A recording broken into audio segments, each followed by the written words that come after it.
Pinabalot na lang ni Kulot, guys.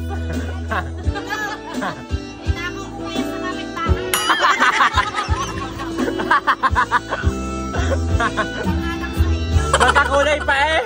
Walang Diyos. Ano yung favorite ni Kulot? Dahil si Kulot po ay favorite yun, pinagbalot na.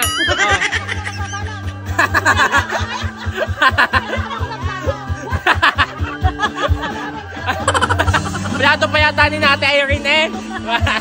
Dahil favorite daw ni Kulot ay ang daming baon.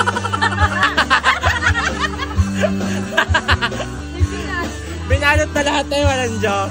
May pulutan mamaya sa bar. Oh, Kulot, bit-bit. Hoy, Moralix daw kakanta. Hoy, Kulot, kakanta!